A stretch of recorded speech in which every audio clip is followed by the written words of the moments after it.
again, I'm going to stress I'm not a medical professional.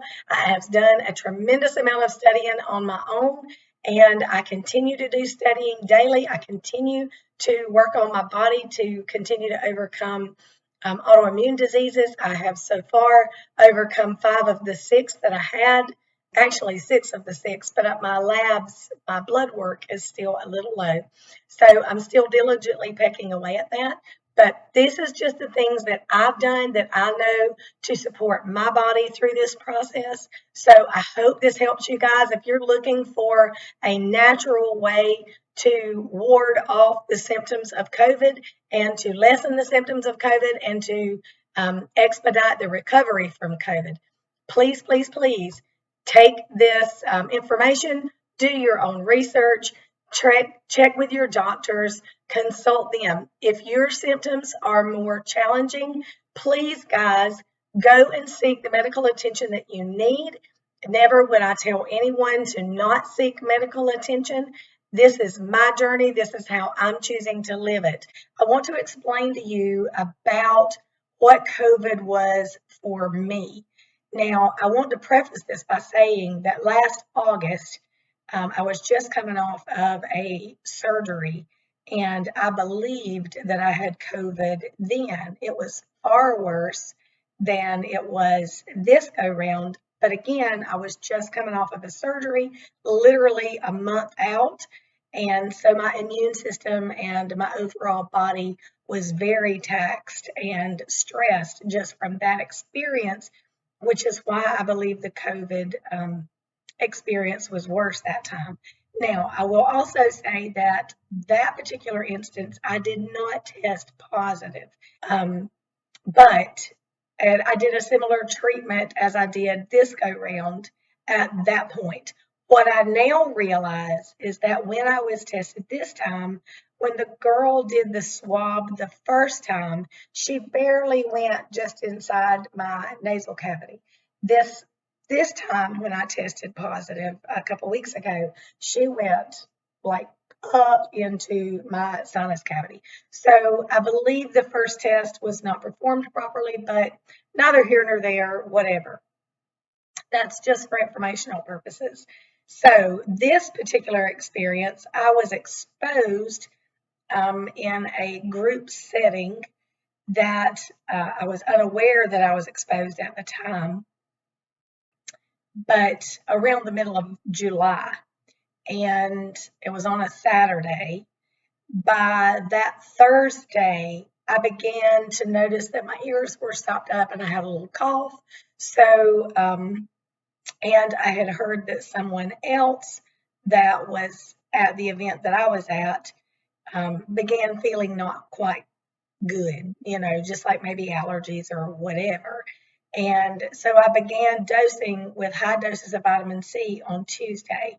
Now, typically when I'm doing it as a preventative, I will take 4,000 to 6,000 milligrams. I really trust my intuition on that.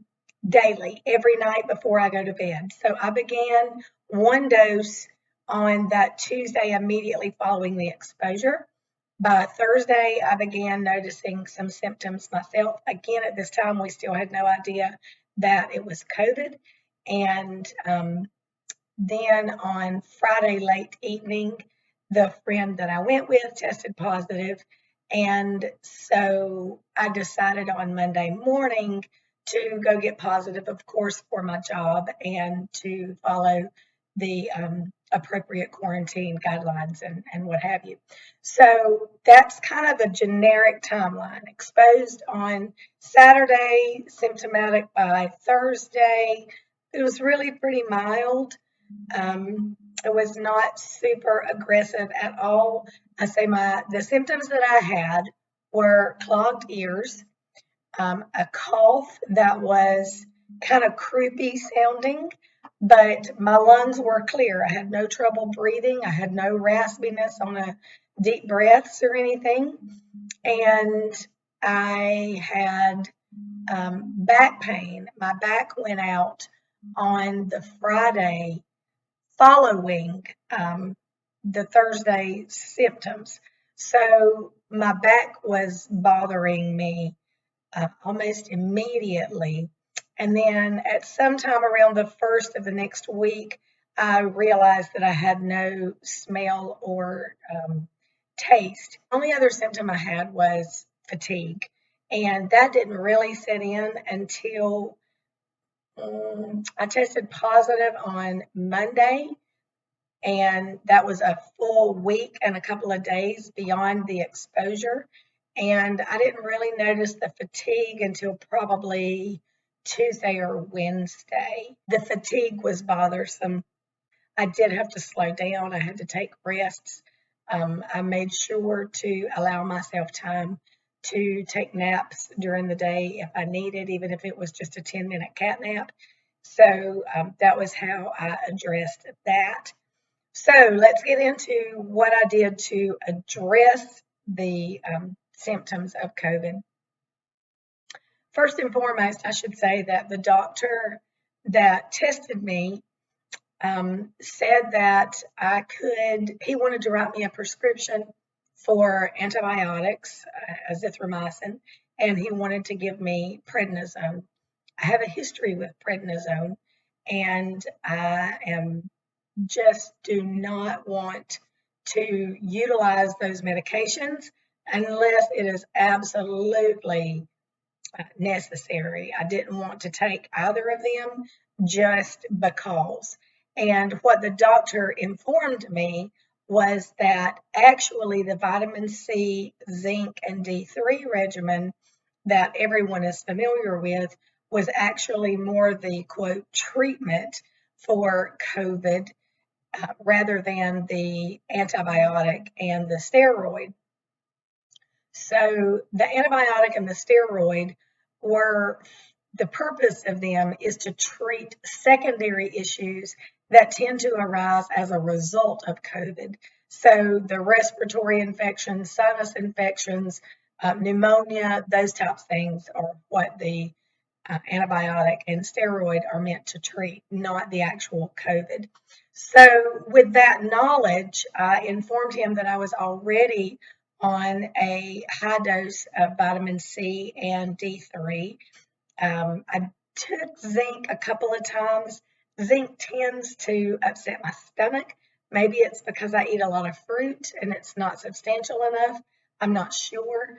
But for whatever reason, I did not go out of my way to do the zinc. I only took it 2 separate days, and they were a few days apart.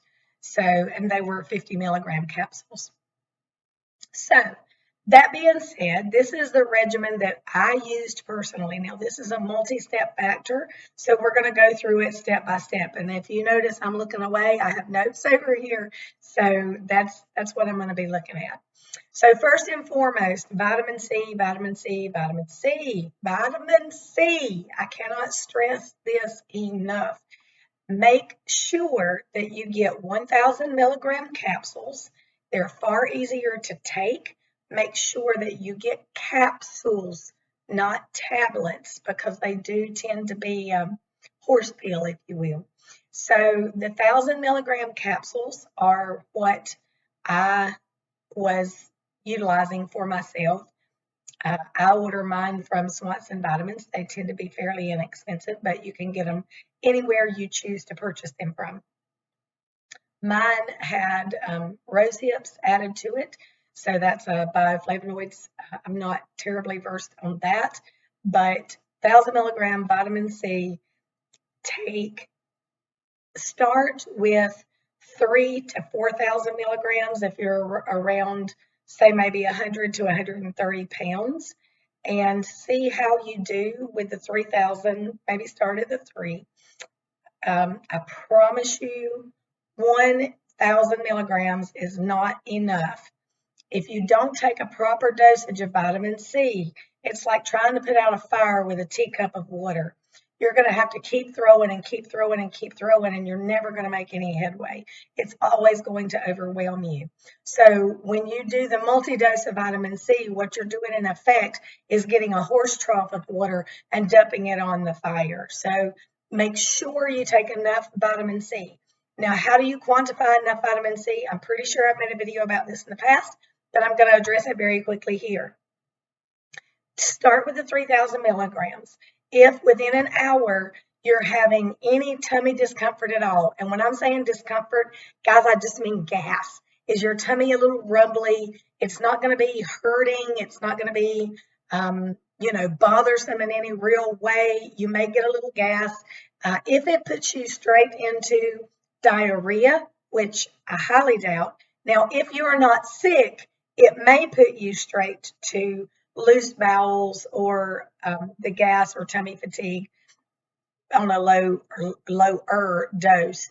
For myself, I can pretty well take 6,000 milligrams and never have any problems. It's not usually until I get to 7,000 or 8,000 milligrams that I begin to start noticing any tummy distress.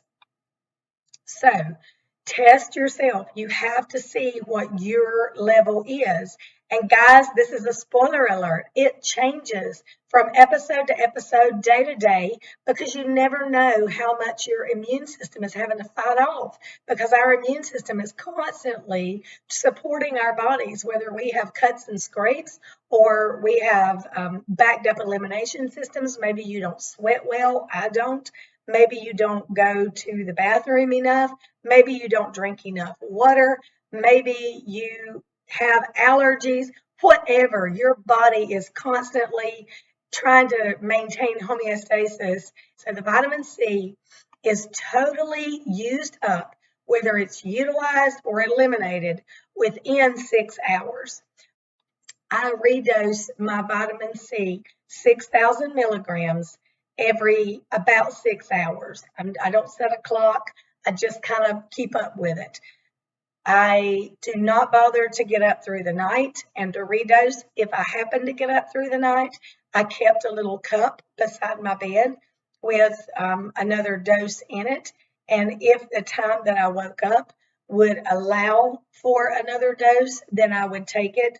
But I did not go out of my way, and that did not happen very often. So 6,000 milligrams 3 to 4 times a day was how I treated my COVID with vitamin C. So let's move on to D3. Vitamin C is a long one, I'm sorry. D3, I have 5,000 IU little capsules, and I took 2 every morning. That's 10,000 IU of vitamin D3 over the counter. Again, I bought it through Swanson's, and I took that 1 dose every morning. The next thing I took was Echinacea. Now, the Echinacea that I took, I bought from Walmart, I believe it was. And so I used Echinacea. Normally, the one that I buy is Echinacea with golden seal, but they were out of that one. Golden seal is phenomenal for your mucosal glands. So if you can get the one with Echinacea with golden seal, you would want to get that one to support your body through this process. The Echinacea that I took was 760 milligrams per 2 capsules. So I took that at least once a day. When I added the herbs in a few days in, I began taking it 3 to 4 times a day. So you just play it by ear, guys. The other 2 supplements that I took were ginger root, and my ginger root capsules were 550 milligrams. I took 2 daily, just once a day. I did notice that my body would feel a little hot or flushed, maybe about a half hour after I took the ginger capsules, but it quickly subsided within, 5-10 minutes maybe. It wasn't bothersome enough for me to really pay any more attention to it. The last thing that I did in that particular genre is turmeric capsules. Now, the turmeric capsules that I took are 1,200 milligram per 2 capsules, and I took 2 doses. So that was 4 capsules per dosing. And again, I did this just once a day. I think I may have done them before bed a time or 2, just again to support my body, but just however feels good. Next on the regimen was essential oils. Now, the essential oils that I use are Young Living brand. I choose to use Young Living brand. I trust that brand the most. You could choose to go another route. Just please make sure to get therapeutic quality for the best results. So the two oils that I lean on heavily anytime I'm sick, whether it's a sinus infection or COVID, is oregano oil and thieves oil. Now, thieves oil is a blend. It has cloves, rosemary, cinnamon, various and sundry others. But the thieves oil I would apply just down this outside part of my neck where your lymph nodes drain from your ears. And I would also diffuse it each night in my room as I slept. The oregano oil is a very hot oil. Do not, please do not put it on your face. You will experience discomfort.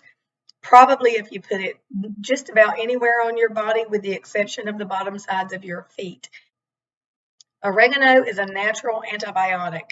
You want to make sure you can dilute oregano and thieves in with some coconut oil. I usually use like a little medicine cup, like a NyQuil dose medicine cup, and it's probably not quite 2 tablespoons of coconut oil that I will melt and put into there. And then I'll add about 10 drops each of the oils.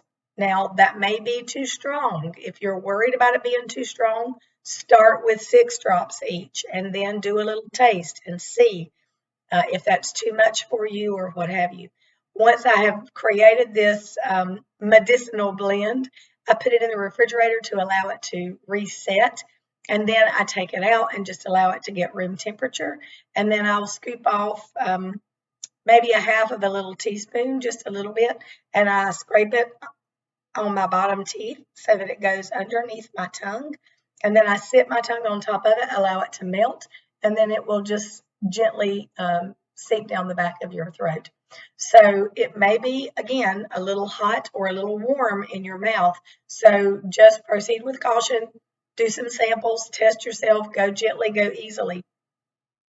I don't know about you guys, I tend to be hardcore. So the first time that I read that oregano oil would break up sinus congestion in your head, I literally took the bottle and rolled it across my head, disregarding their warnings that it was a hot oil and do not apply it directly to your skin. I did it anyway. I was miserable for about 2 to 5 minutes, but guys, within seconds, I could hear the mucus dissolving in my head internally. I could hear it. It was crazy. I did not do that this time. That's been years ago. I just thought I would share that little story with you so that hopefully you will be a little more delicate and a little more gentle with yourselves. The next part of this regimen is herbal supplements, guys. Herbal supplements I order predominantly from Dr. Morse's Herbal Health Club. You can Google that and find him. The other manufacturer that I buy herbs from is Puradyme, Puradyme. And Puradyme has an awesome story. If you're not familiar with Lou Corona or Dr. Morse for that matter, you should do some research on both of these gentlemen. They are phenomenal. So Dr. Morse's blends that I relied heavily on were fourfold.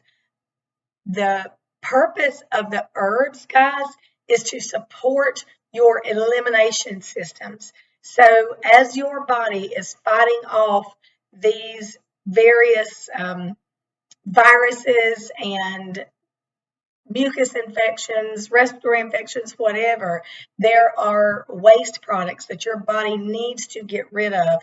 If you are not eliminating properly, elimination is proper respiratory elimination, proper kidney elimination, proper bowel elimination, as well as skin or sweating.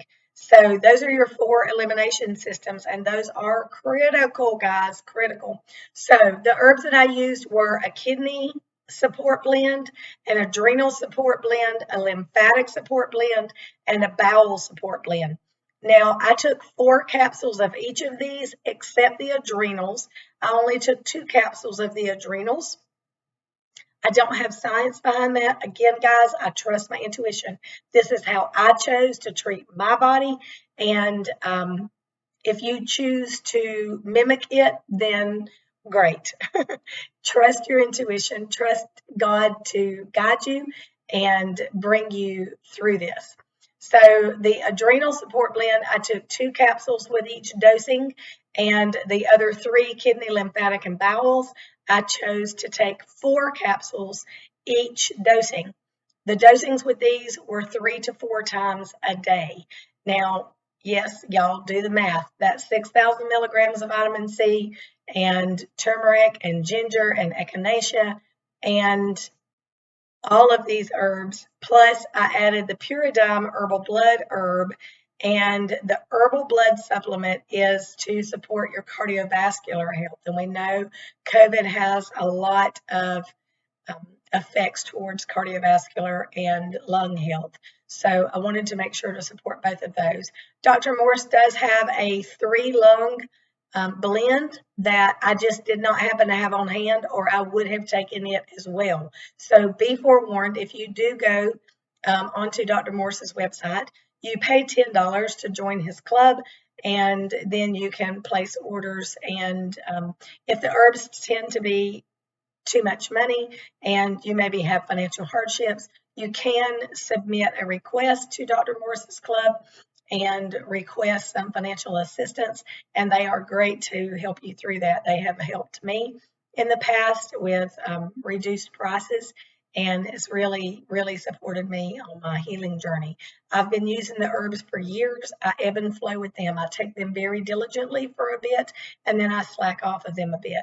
I knew intuitively that with COVID, I really needed to support my elimination systems and my immune system. And so that was the logic behind this regimen that I'm sharing with you guys. And I will attach a download in the comments or in the documents below. There will be a document that goes over all of this in detail and shows you the different things that I did and everything else. So look for that in the link below. So to finish this up, y'all, this sounds like it's not a big deal. It's a huge deal. I made myself get on my rebounder. I'm not bouncing hard. I'm basically walking in place. My feet don't leave the mat, but I would do at least 15 minutes, preferably 30 minutes every day on my rebounder. The purpose of that little bit of exercise, again, is to stimulate the movement of your lymphatic system and to help the elimination process. Your lymph does not have an organ to pump it like your heart does, or your heart pumps your blood through your vascular system or your circulatory system. Your lymphatic system does not have a pumping organ. It relies on your movement, guys. Please, please, please. I don't care if it's making yourself get up and walk around your house, maybe 2 or 3 times. If you can go outside, all the much better. Just walk a little bit. Doesn't matter if it's slow. It doesn't have to be vigorous. We're not talking about trying to be some hardcore athlete. This is just about moving your body, period. 15 minutes minimum, 30 minutes preferably every day. The last big thing, or the next to last big thing, I guess I should say, was to make sure that I was getting good rest at night. Your body, when you go into REM sleep, your body goes into healing mode. So now it can take that last dose of herbs and vitamin C or any other medicines that you may be choosing to utilize, and it can really take those medicines and take them home, so to speak, while you sleep. So it's really important that you get a good night's sleep. Now, I don't often use melatonin.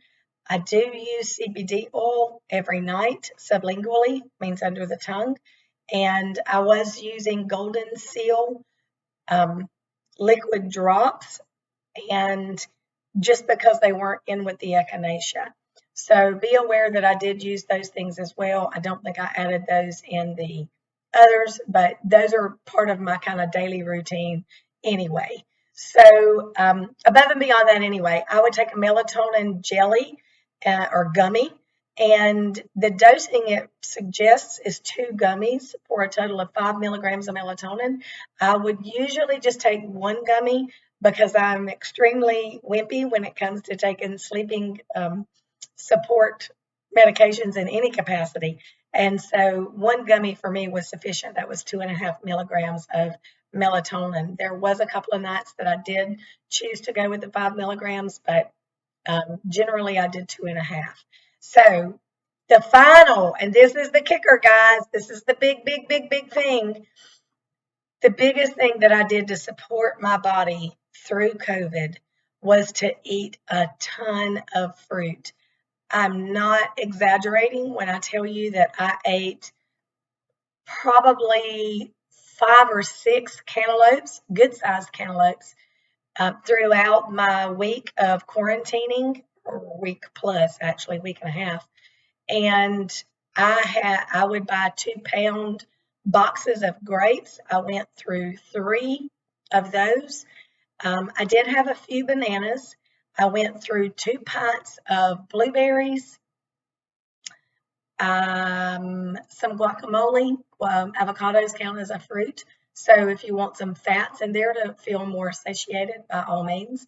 And on Sundays, I did allow myself 1 hot meal a day. Those tend to be an Amy's vegetarian dinner at least. And so I tried to stay light on any processed flours or breads, those kinds of things, and tried to stick more towards vegetables and rice, things of that nature. So, and I would allow myself maybe a few tater tots baked in the oven to go along with that. But 1 cooked meal a day, guys, at the most. Mostly, I do the fruit and I'm eating it all day long, whether I'm hungry or not. You should think of fruit as medicine. Fruit is the best support that you can do for your body at any given time, whether you're fighting an illness or whether you're just getting through day-to-day life. Get the fruit in your body, a minimum of 3 servings a day, guys. Now, I'm not 100% good at that either, but I'm 95% on that, I promise you. So the fruit absolutely should be your friend. That should be the bulk of your intake during this time. I would preferably suggest to go hard on grapes, berries, and melons. You'll notice those are the 3s that I mentioned. I did have a few cherries. They tend to go into just a generic fruit category, but if you want to do the peaches, the citruses, the pineapple, whatever, absolutely, that's great. Any citrus fruit is very mucus pulling, guys. So if you're having a lot of trouble with mucus, try to get as much citrus in your body. I was not craving citrus through this, so I trusted my body. It really wanted the grapes. The grapes are also very pulling and very therapeutic and hydrating to the body. The fruit will do 2 things. It will help you to stay hydrated. It will get you proper fiber to support your elimination systems, and it will give you sugar for nourishment and energy for your cells to be able to recover and recuperate. So I hope this has been helpful, guys. Of course, if you ever have any questions, please feel free to reach out to me. I'm happy to share my experience. You just have got to do your own research, guys. Educate yourself, educate yourself, educate yourself. I cannot tell you and emphasize enough, guys, that your health is your responsibility, not your doctor's. Your doctors are only getting a small portion of the story of your life, because we don't take everything into consideration. We don't realize how big of a deal our diet and our exercise and our sleep patterns are to our daily lifestyle. And so when you go to the doctor with an illness, he's only treating very few symptoms that you're choosing to share with him. He cannot work miracles if he does not know the whole story. He, she, I don't mean to be discriminatory there. So, guys, educate yourself, strengthen yourself. The more you can do a fruit diet, in general, the better off you're going to be. I hope this has helped you all. I hope you're all staying safe and staying strong. I wish you all much, much love and many, many blessings. Love you all. Take care. Reach out if I can help.